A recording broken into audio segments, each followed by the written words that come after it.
there's been more interest, I think, in this presidential transition than anyone that we can remember.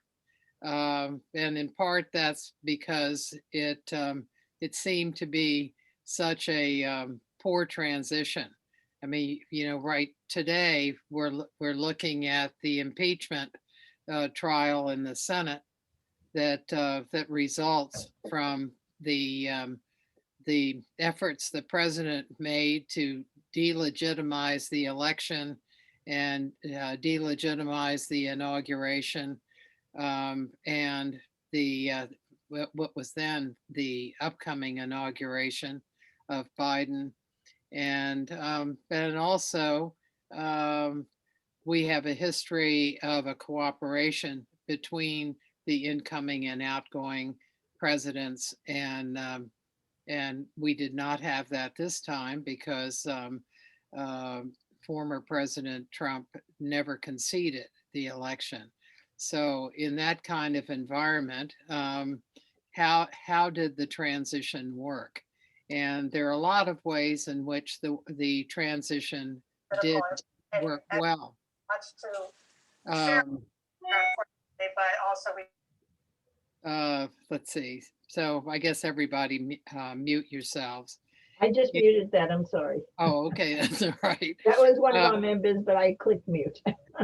So I think there are three elements of a transition to look at, and one of the things that first is the laws themselves. There are laws that govern the transition that start in 1962. There was a bill put in that actually was a part of a campaign uh, reform bill, and the way that the transition became involved is that political parties funded transitions through the 1960 election.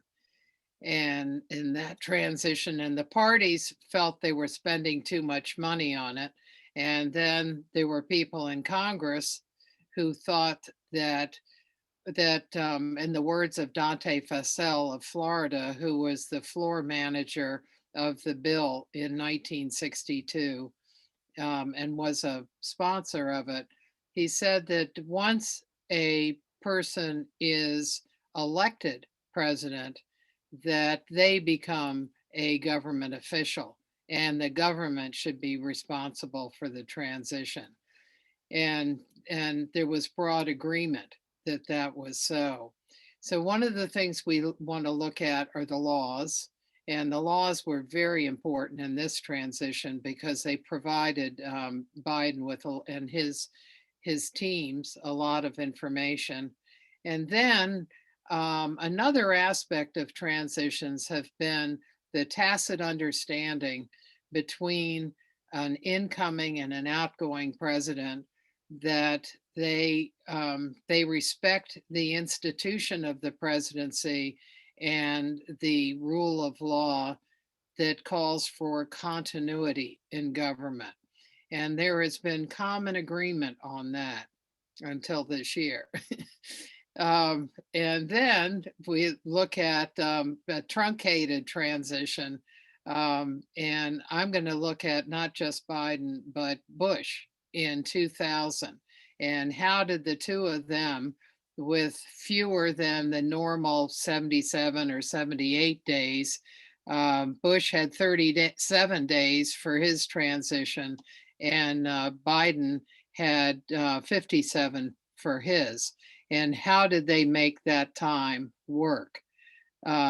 Because in both of their cases, they came in really with a strong start against all the odds, and it's been against the odds for Biden, but he did a lot of things that have made the operation get off to a quick start.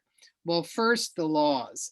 The bill that was presented in 1962 was was focused on getting rid of the party as the sponsor, having the government through the General Services Administration provide resources for a president-elect.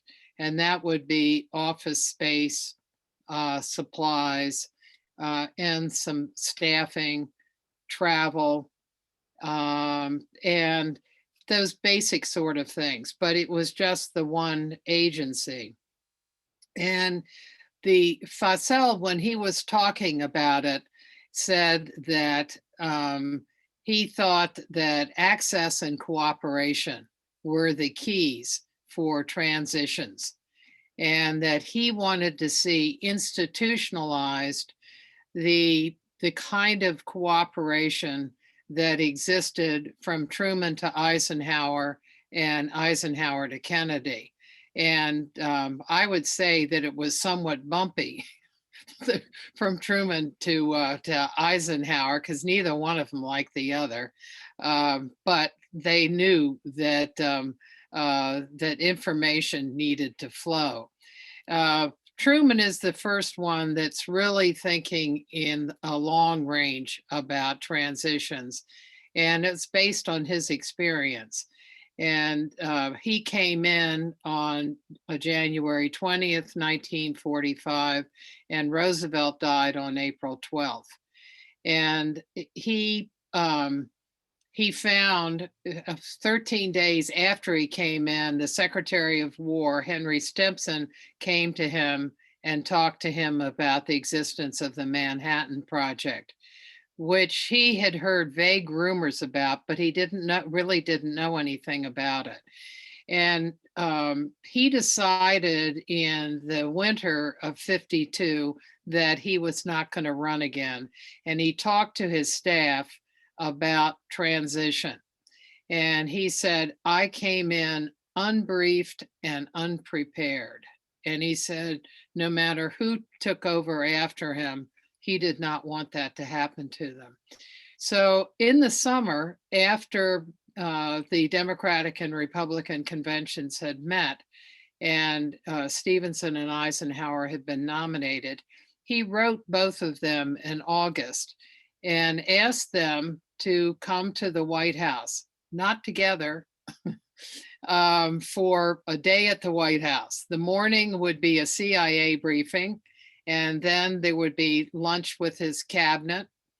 And then in the afternoon, he could talk to the White House. They could talk to the White House staff, Eisenhower separately from Stevenson, talk to the White House staff and ask them any questions that they wanted. So Stevenson took on it, and Eisenhower didn't. And these are letters that went back and forth that are written. They're not typed. They're written letters by Truman and by Eisenhower. So Eisenhower wrote, in my current position as standard bearer of the Republican Party and of other Americans who want to bring about a change in the national government, it is my duty to remain free to analyze publicly the policies and acts of the present administration whenever it appears to me to be proper and in the country's interests. I believe our communications should be only those which are known to all the American people. Consequently, I think it would be unwise and result in confusion in the public mind if I were to attend the meeting in the White House to which you've invited me. Truman was unhappy. And I don't know if this is one of the letters where, he used to take walks and in the morning, and he would sometimes drop mail in a post box, without going through his through his staff, his senior staff, and instead just do it directly. So his staff used to try to get him not to do this. But anyway, he wrote to Eisenhower, I'm extremely sorry that you've allowed a bunch of screwballs to come between us. You have made a bad mistake, and I'm hoping it won't injure this great republic. So they didn't get off to a good start. Eisenhower did say he would take him up on the CIA briefings, and that he did. But you have then a recognition that preparation is required for a president coming in.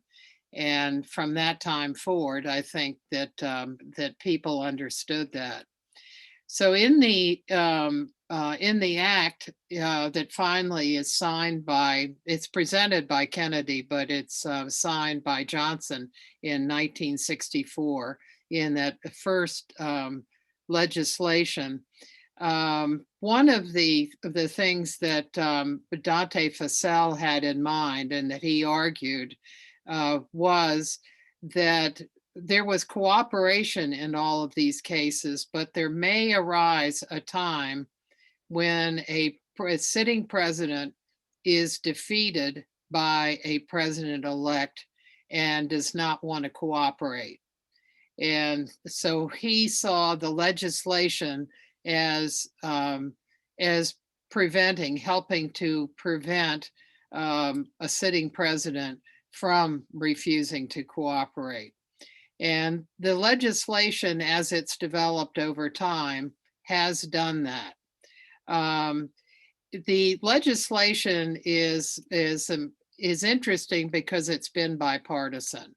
All the way along the line, there has been a recognition that transitions are important, and that also they should look in case there are problems with individual transitions, that they should fix it. And so there's been a lot of fix-it legislation and legislation that is recognizing that there are changes in the environment. And so money is allocated, but and funding was increased from one transition to another. But candidates found that they needed to raise private money. And so then once they do raise private money, the Federal Election Commission got in it. But finally, they agreed that private money was all right, but there needed to be limits. So Congress put limits. $5,000 is the limit from an individual, and the names need to be made public. Then after September 11th, there is a feeling that, and expressed by the 9/11 Commission, that there should be some changes, that there weren't enough people in office in politically appointed positions in the national security area, and that that nominations may have been slower. In fact, during the early period, that was true, but they kept up pretty much the pace. By about 9 months in, their pace was pretty similar to other administrations, the Bush nominations. But with they felt that the 9/11 Commission, that what could be done is that the candidates could put forward the names of people that they wanted to have on their agency review teams. These are teams that go into departments and agencies and get information that the president-elect wants on programs, budgets, what the hot issues are, what legal cases they may have, and so they were interested in providing that early entrance, and that has taken place. They did in the 2004 Intelligence Reform and Terrorism Prevention Act. They provided for that early clearance, and so in 2008, the Obama people and the McCain people were allowed to put in however many names they wanted to put in for clearance for people that they wanted to work on their transitions. And the Obama people put over 200 in, and the McCain people put in very few. They put in a handful. And McCain's feeling was he didn't want the names to leak. And there really have not been leaks. Um, and he felt that he had people on his staff on the Armed Services Committee that already had clearances. So he felt he didn't need it. But the Obama people had their agency review teams up, and they had several hundred people on their review teams. So then, so you have more more of a getting things started earlier. You have actions that take place between the nominations and the elections. And that increased in 2010. There was legislation passed that took place that for the first time in 2012 when Kerry was running against Obama, with Obama running for re-election. And that was the Pre-Election Presidential Transition Act. And what that act did was moved up the timetable further so that the candidates could, the president obviously already had information, but whoever was running against him could have whatever information they they needed. They had national security briefings, and they didn't have the ones that are at the level of the presidential daily brief, but it's still more than an entry level. And they got resources. They got office space from GSA, and they also got computers. They had to hire their own staff, but they had the technology for security for their computers and for their gathering of information. And the Romney people had such an advanced operation that they got a very large room space from GSA. And usually GSA takes a building that's either going to be renovated or has just been renovated. And the space they had was very big. So they had rooms that would represent a department. So on the door of Defense Department, Department of Justice. And interestingly, the person that ran it, the executive director, was a man named Chris Liddell. And Liddell's background was he was a CFO and the chief operating officer of Microsoft and of GM. And so he really knew management. So, but interestingly, he served in the Trump White House and was an assistant to the president and became a deputy chief of staff with Mark Meadows. And he ran the Trump transition out. And I think he did a lot of negotiating in trying to make things work. And so as bad as we think the transition was, I think he was an element in it that made a difference, and particularly in trying to get departments to provide information to the agency review teams that the Biden people had. And they failed with the Defense Department and I think with OMB, but otherwise there was cooperation with career. So now you have in what was a GSA operation has become an all of government operation, because you have the Office of Government Ethics, which didn't exist in '62. that they are important in the financial disclosures and the conflict of interest in working those out. And and that was an area this time where not having the administrator of GSA make a decision that we had a president-elect. That was something that had been easily done in the past and obviously was not done easily this time. In the past, it was regarded as an administrative, not a political decision. It's just, look at the AP vote totals and see who won. And in Obama's case, for example, the administrator called Chris Liu, who was the executive director, at in the middle of the night and told him that they had ascertained that he'd won. And so the next morning, they went in, the Obama people went into the transition offices, which had been set up. That they set it up overnight on the floor plan that they had wanted. And they had their badges ready and everything ready to go that next day. And that's the way GSA had thought of how it would work. In some agencies, it still works as if it's a administrative decision.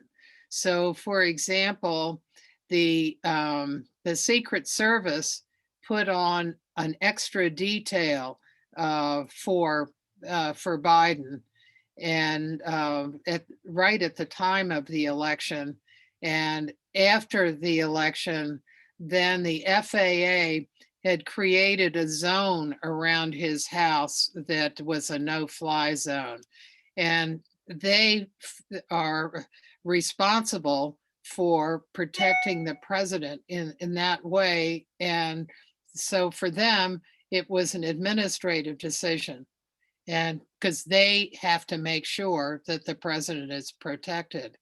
Uh, but with GSA, it did not work out as an administrative decision. One of the points, and it's one I have to chase down, is that at the very end of October, I think it was the 29th, there was a surprise retirement of the counsel at the General Services Administration.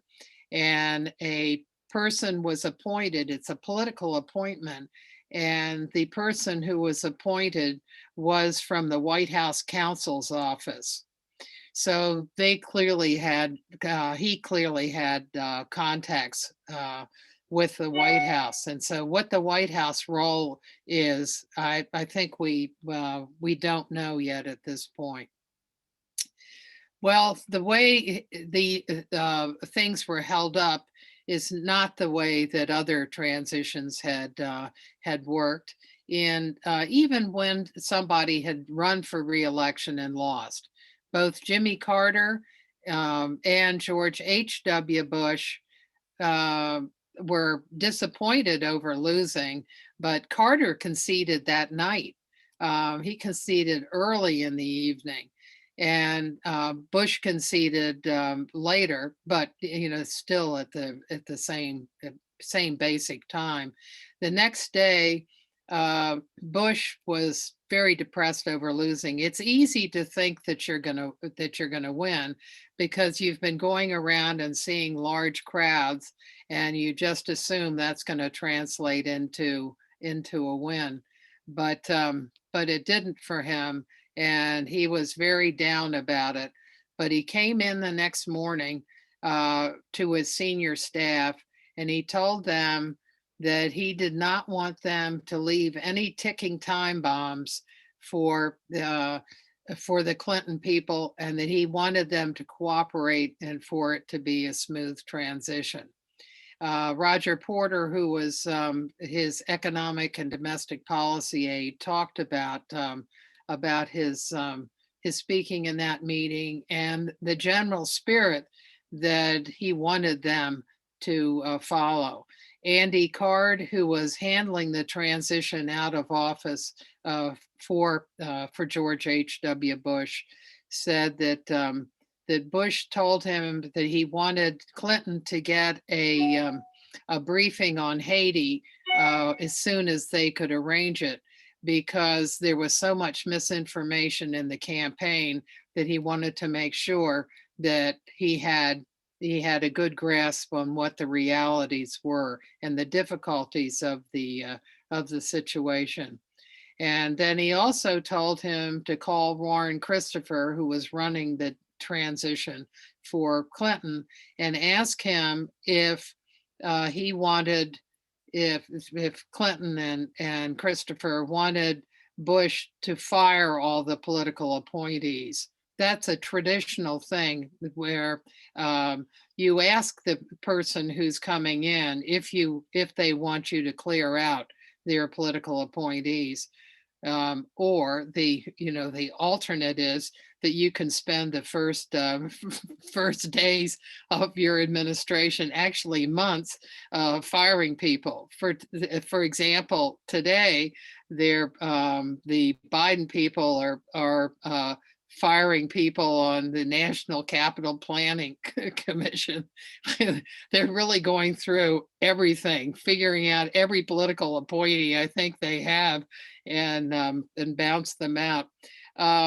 But Christopher said yes, fire him, and so that they did. And then Bush said, whoever you want to keep over for a short period of time, we'll work with them if you want to do that, which they did. So that was a part of how people dealt with one another.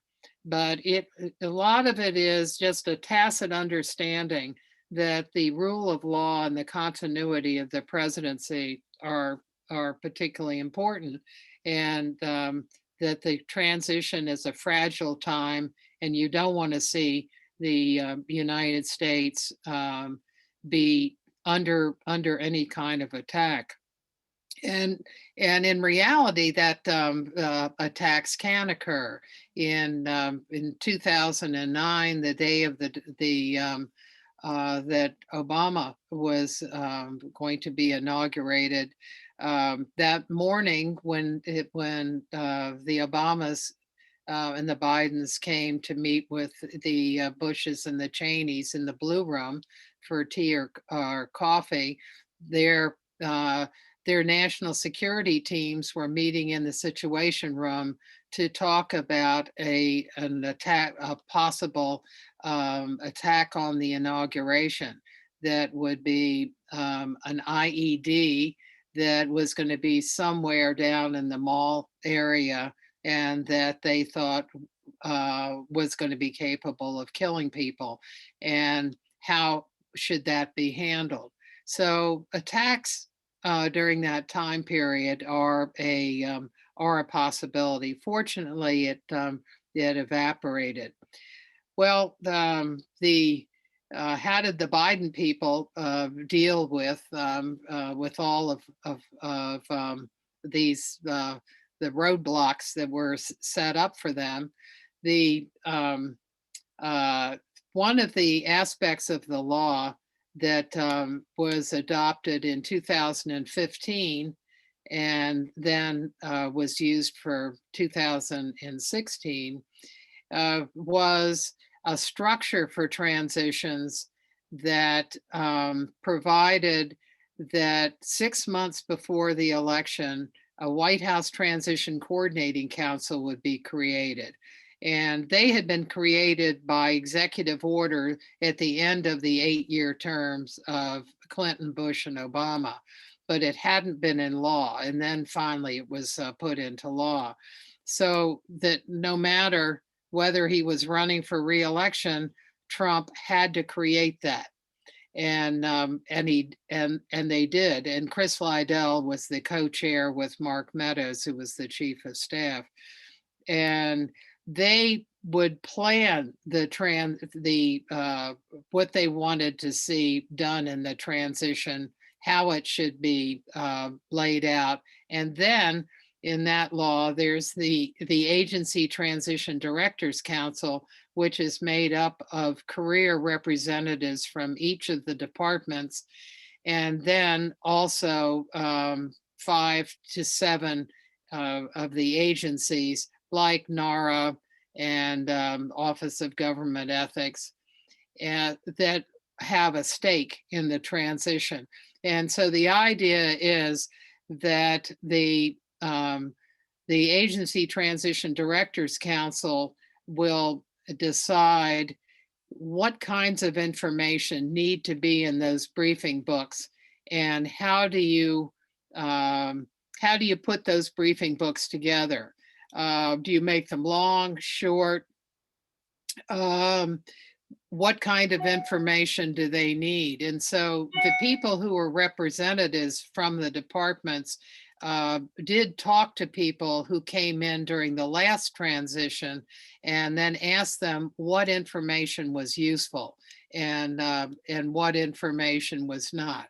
And very large briefing books tend to be ignored. In the 2016 transition, you might remember that the Trump people, after Trump was the winner, then they fired all of the transition people under Chris Christie, who had been guiding the transition, and they fired all of them. And then Pence, I believe it was Pence, who threw the briefing books in the trash can. So then they started over, and you might say that didn't work out well for them. But you had the briefing books already from the departments, and OGE was ready to work with them on financial disclosures, but they weren't able to do it because Emily Murphy, who was the GSA administrator and was appointed by Trump, felt there was not a clear winner because there were court cases. Actually, there were 61, I guess 62 court cases. Trump lost 61 of them, and then the one that he did win in Pennsylvania didn't make a difference as far as how many votes were involved. But I think actually that that Biden came in with a strong start. And the way I think that he did it, and that Bush did the same thing in 2000, coming in 2001, that they didn't spend a lot of time on their opponents, and they started early. And I think in both cases, in both Bush and Biden's cases, that they were better at governing than campaigning. And so when they were thinking during the campaign of what they should talk about, they were thinking of in terms of the issues that they would govern on, that they had a limited number of issues, and that they would have the public know what it was that they were focused on. So Biden talked about the pandemic as being the most important issue, which obviously is huge, with the economy being the second. But of course, it depended on how the pandemic was dealt with, and then social justice was a third, and then climate change. And so he organized his campaign around those issues with specific kinds of things he wanted to do. And then when he came in, it was fairly easy to do. And what they did in coming in is, in the first 2 weeks, they had an issue every day that they were dealing with. And they would have executive orders. He would appear once a day, and then signing an executive order and making a statement whether it was climate change or whatever issue it was. And in Bush's case, Bush would have a week. And so his first week was education week. And he had his surrogates. Rod Page was the education secretary, talking about the issue. And so by doing that, they didn't have to talk about the election. So you notice that Biden doesn't talk about Trump. Reporters always want to get him to talk about Trump and impeachment, and he's trying to stay away from it, and his staff is trying to stay away from it and not even mention Trump's name. Every now and then, Jen Psaki in her press briefing slips, and instead of saying the former administration, mentions Trump's name, but mostly she doesn't. So he had his campaign focused on governing, and he brought in an experienced staff. His staff, when you look at the White House staff, he had, when he came in, he had over 200 people that he had hired. And, they had the assistants to the president filled, the deputy assistants, and some of the specials. These are the commissioned officers at the top of a White House. And he had announced the names of 52 people for Senate confirmation, which is almost double what any other administration, except for Obama had 42, and Biden had 52. However, you have other things coming in that that Biden couldn't control, and one of them was the fluke of the Georgia election. They had to wait until after the Georgia 2 Senate races before the Senate could organize, and so you couldn't have the hearings until after you had the Senate organized. So the first hearings for Biden's nominees, there was one on January 19th, the day that McConnell called them, said they would be coming back. That was the first hearing. And usually hearings are held for most of the cabinet secretaries so they can start right after the inauguration, but that did not happen. So that was another roadblock for them. But they had a very robust White House staff that had experience with Biden. Ron Klain had worked for him in the Senate and was his chief of staff as vice president. He also was chief of staff for Gore when he was vice president, and he had handled the Ebola crisis, so he had a sense of how you deal with a pandemic. And then the people they hired were people who had White House and administration experience. So having people who knew what they were doing made a big difference. In Trump's case, Trump had never held elective office. He had run a company that didn't have shareholders, and so he could do anything he wanted. And that's the way that he governed. That other presidents too. When you bring a president in, when you elect a president, look at what they've done in the past, because that's the patterns they have had are going to be the patterns they will have in the future, and as president. And I think we certainly found the truth of that with Trump. And they created an early personnel system, and for both, for the White House staff, and then for as well for getting administrative people in the departments and agencies. And then I think this by this time there are a lot of groups out there that provide help for people who have been newly elected. And for example, the Partnership for Public Service had a tutorial on appointments. So anybody who was thinking of an appointment could find out what financial disclosure requirements they had. They could look at the forms of OGE, and they could look at the national security forms as well. Um, so I think that there was an environment outside of the White House that wanted to be helpful.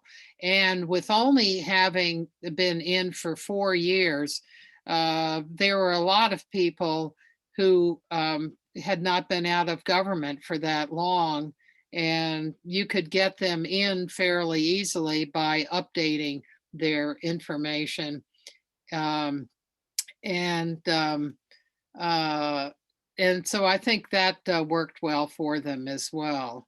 And then there was a huge turnover in both the White House staff and within the administration, so that people, when they left, were free to talk to the Biden people, like John Bolton. I'm not sure if John Bolton did, but uh, there are a lot of people who could talk, because in the White House, I study the top level White House staff. There are 25 of them that are assistant to the president at any one time.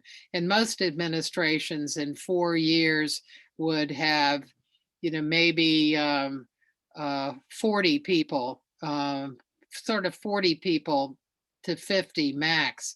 And Trump had 80 people that had served in assistant to the president positions. So there were a lot of people out there who could talk to the Biden people. So I think all of those things, the law was important in helping him, Biden's own experience, both in governing and knowing people around Washington, and then having people know him.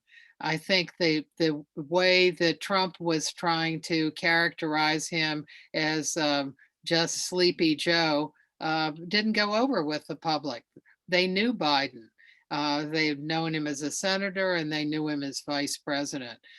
So I think his experience too made an enormous difference in how he saw government, and also the importance of government, his belief that government was a force for good in people's lives.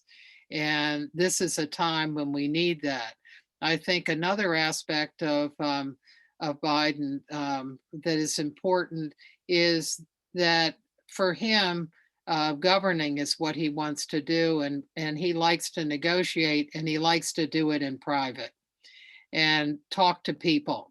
And I think that is, with the polarization that we have, I think that's one of the ways that hopefully we can get some traction on the issues that we have, such as the virus. You can see the work that they've been doing with states and their efforts at increasing the number of vaccines.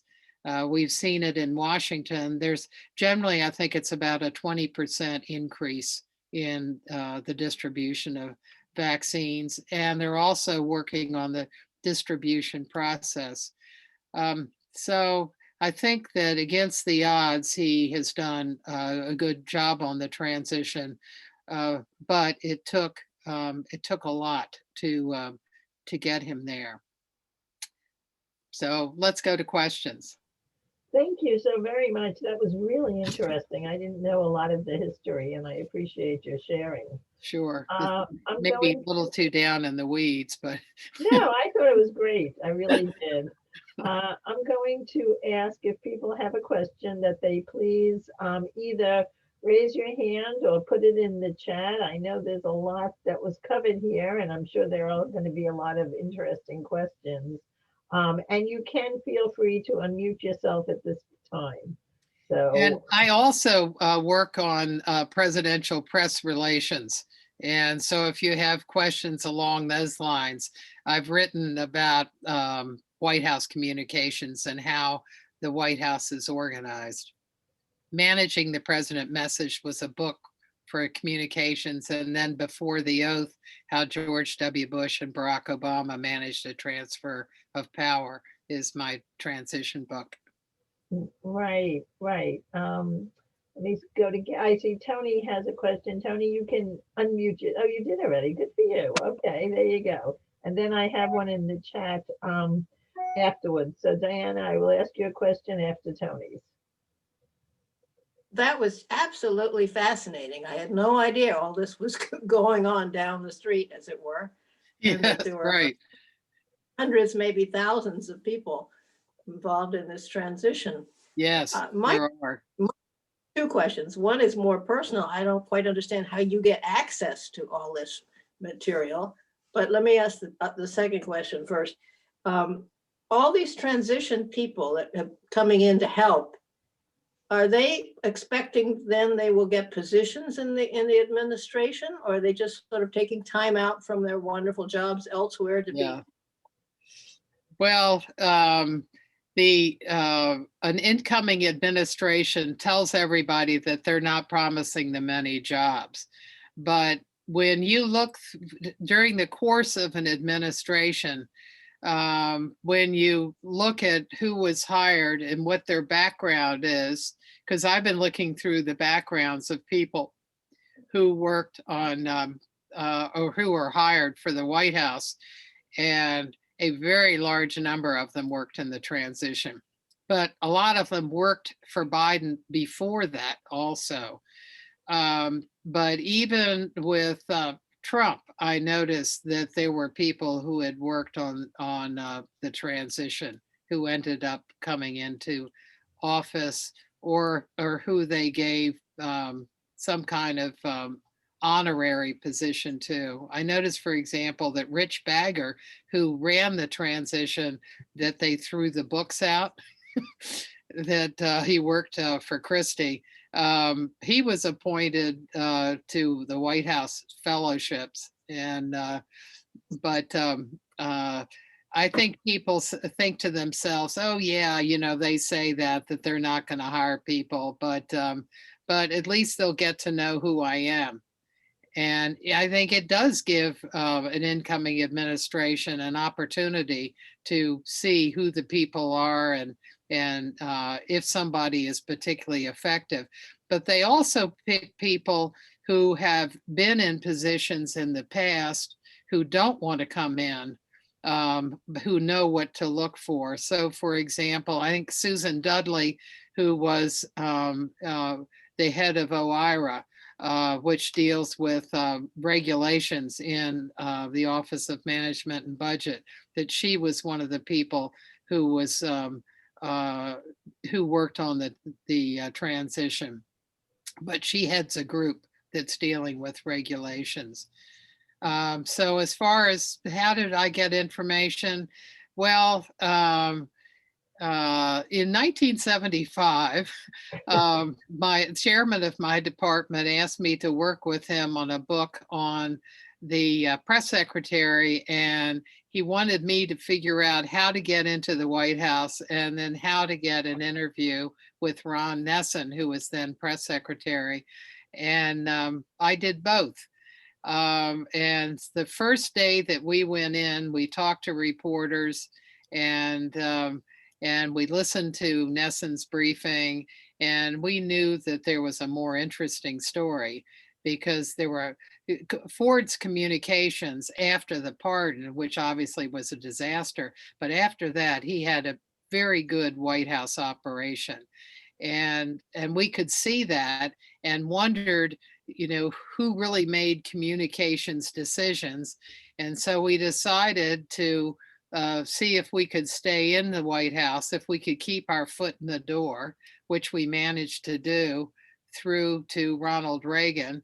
And then Mike, my partner, went to California. And then I had a small child at the time, so I would come in occasionally. But when Clinton came in, then I had a concerted effort to get back in, and Mike McCurry, who I got to know, who read my work, um, uh, let me in. And then during the Bush administration, I got what is called a hard pass, and so I can go in on a regular basis. So, if once you put your foot in the door, never take it out was was what I learned.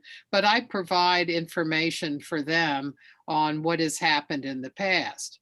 Like talking to people in this administration on what has happened in the last 4 years since they were there, and then providing statistics. I keep stats on uh, presidents Reagan through Trump, and now I'm doing it with Biden, on press conferences, interviews, and short question and answer sessions.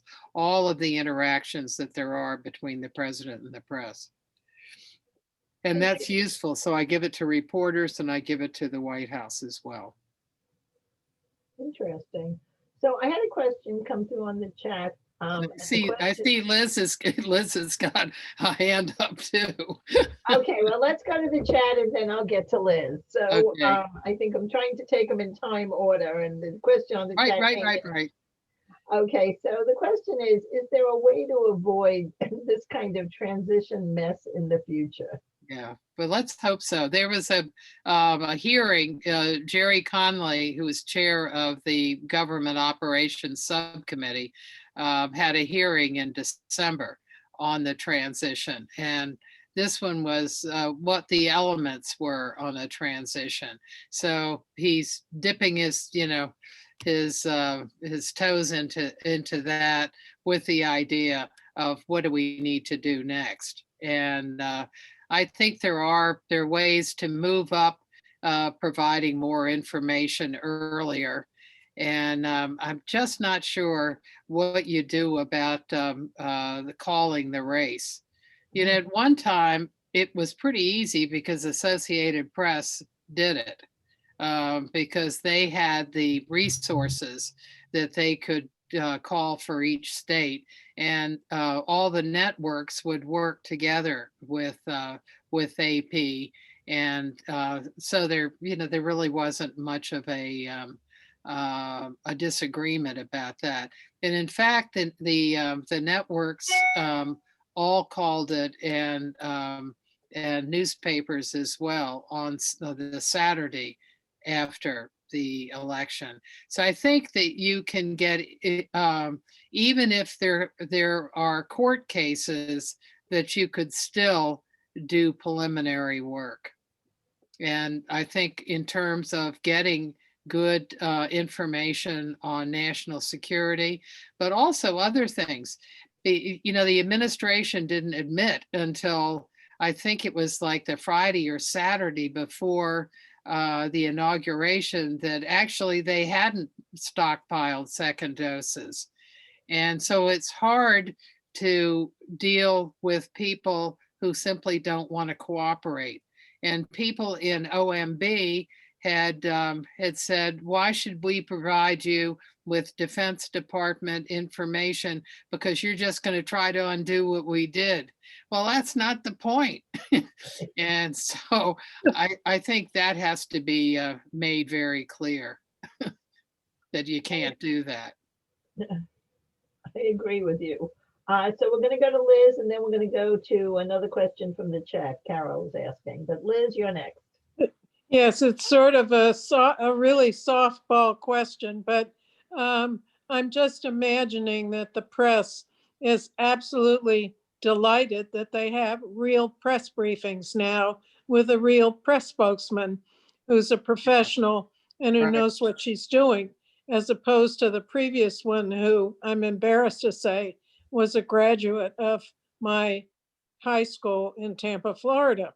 But anyhow, I just assume that the briefing room has a totally different atmosphere now, and that there's a feeling that they're actually getting information.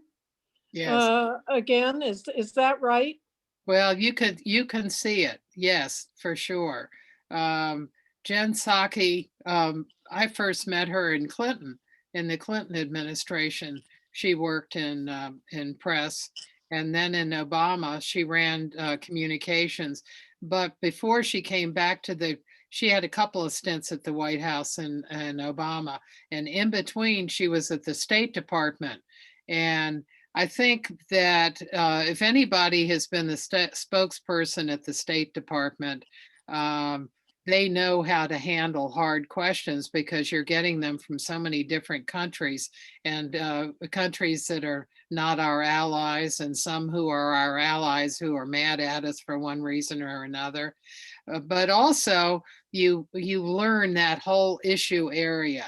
And so she knows foreign policy well, and everybody in that briefing room knows that she knows foreign policy better than they do. And that is an important factor in dealing with the press. They respect her, and they know if she says that she's going to chase something down, then she will. I mean, one day last week, she spent several minutes at the top of the briefing answering questions from the day before that she didn't have the answers for, because you can't have the answers for everything.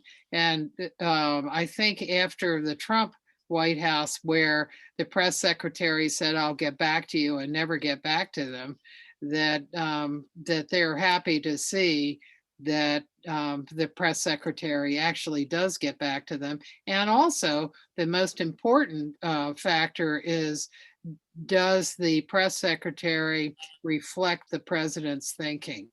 And she will often say, "Well, I talked to the president about X this morning, and he said."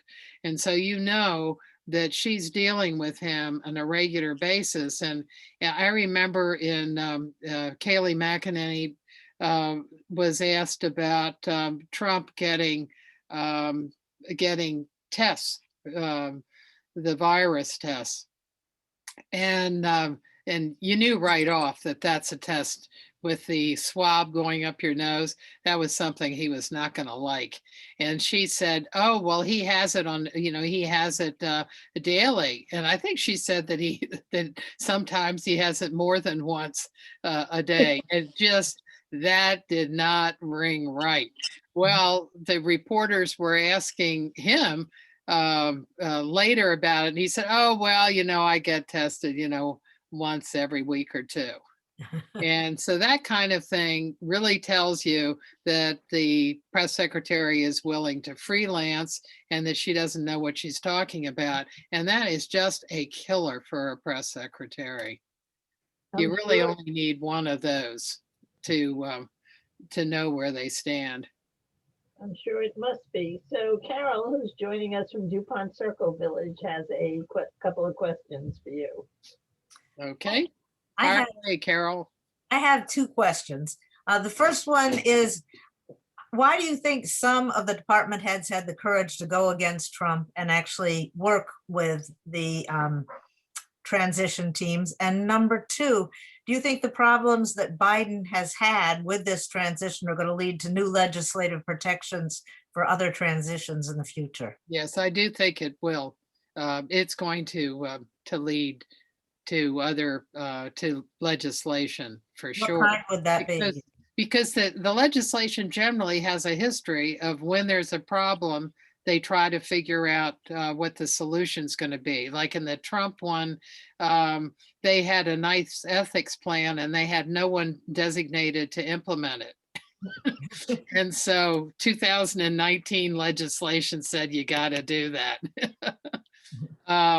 Well, I think, they're that for the cooperation, I think you just had people that that had loyalty to their department and wanted to see the work that their department, their career people had done, and some of their political people as well, that they had done, and they wanted to make sure that a new administration had the information. That it was a question of, I think, continuity in government and rule of law. And as afraid as people were of Trump, they still were willing, some of them were willing to do it. So the ones that they had trouble with was the Defense Department. After they fired Esper, then they hired other people who were under the secretary, who had no experience in the Defense Department, and put them on defense boards. And those people had a commitment not to the Defense Department, which they just came into, but to Trump. And that was unfortunate because the Defense Department, I mean, you had withdrawal of troops from Afghanistan, Iraq, and Somalia, and so much was going on that it really was, I think, just irresponsible to leave the Biden people without that information, and then to double down on it by not having the OMB provide information as well on that. EPA, I think there was some difficulty, but in the other departments, the career people dealt with one another, dealt with the incoming agency review, with the agency review teams of Biden's. Thank you. Mhm.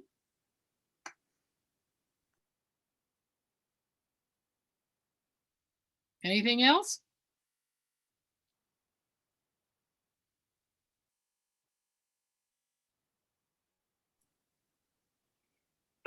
I'll add something, just a compliment. Thank you for all this information. I spent many years in the government and worked with transition teams, and it was fun to did you? hear all of your background on this. So I really appreciate what you said. Oh, thanks. Well, the career people really did a great job. And it's, it must be good at this point to be able to be appreciated. You had a message coming from the top with Trump that that government was the problem, and that that people in government were acting for themselves and not for the public. And it was just such a counterproductive attitude to have. And to make government work, and we just all have a stake in the government operating well. And I think Biden is certainly a tonic for that, because he believes strongly in what government can accomplish, the good that it can accomplish. Well, I was just going to add, if you don't mind, that I worked with maternal child health and family planning, and some of the transition papers we had to do were hard when you knew the people coming in hated family planning, didn't care about mothers and children, and you wanted to put your best foot forward and hoping that it wouldn't all get canceled out. Yeah, right. not Well, an easy position. Thank you, Carol. Thank you. For your yeah. And, last week, Biden dealt with that issue last week. Right.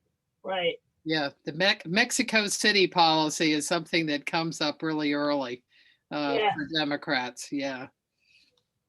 Well, Martha, thank you very much. This has really been very interesting. I really appreciate your time. I hope you don't have too bad of a time tomorrow with this. Yeah. We invite everybody to join us on February 25th for Jane Hyatt Thorpe, who's going to be speaking about the current pandemic and steps forward. So that is our next CCC program, and we hope you will join us for that. Stay well. We really appreciate you joining us this evening. Oh, well, I enjoyed it very much. Well, Yeah. good. And I look forward to Martha's going to be joining us as one of our newest members. So Yep. I look forward to you becoming a member of the village and seeing you at future events as well. Yeah. Have a good evening, As- everyone. Stay dry, stay safe. Yeah. As as time passes, we can take a look at how things are going. Yes, I'd love What's to bring you working back and and what's take a not. look. Yeah, I would love to hear what you think 6 Yeah. months down. Or we could do one Absolutely. with the press. Sure. Yeah. Because I'm wondering about I really wonder about the vaccine. I didn't realize that the Trump people admitted that they hadn't ordered the second dose. It was Azar, Secretary Azar, in a press conference. said, yeah, they didn't have a stock. There was no stockpile. Yep. So many lies, so little time. Yeah. Terrible. So have a Yep. nice evening. Martha, You Take too. care of yourself, go rest. Thank you again, and thank you Martha, all it's for Bill joining Plant. us. Thank you I was so going to say, I recognize that voice. Yes. Bill Plant and I have known each other since graduate school. Lucky you, This Yeah. is lucky true. you. Yeah. The 1963, right? Yep, 63. Yeah. What Yeah. school? Yeah. What Graduate. school? Because we, Columbia, but it was political science, but they called it public law and journalism. Ah, I was at Columbian Law School then. oh, oh, wow. I was at the Nice. School of Social Work at the same time. So Ah. here we all, yeah. So we're all in New York. Yeah. Right, right. And Well, lots so of when I was in Columbia. high school, I went to Yeah. the Columbia University. They had a special thing for high school journalists. I was the editor of my school paper, Ah, and I remember going to that. yeah. Yeah. So Bill and I've been in the press room since, well, I guess 1975 is when I came in. And I know you went to the State Department for some while. For 4 years with Bush 1, yeah. Yeah. Yeah. Well, it's a pleasure to see you and hear you. This is great. Great to see you too. Oh, nice, really nice. well, we Yeah. Keep this Don't have any questions, Bill? She covered it all. Now you know you did a good job. Bill didn't have any questions. But thank you very much. I learned a great deal. Thank I'd you. love to follow up in 6 months. Thank you. Absolutely. Yep. Good night. See you in the future. See you in the future. I look forward to you joining us. Yeah. Bye-bye. Bye-bye. Thanks. Bye.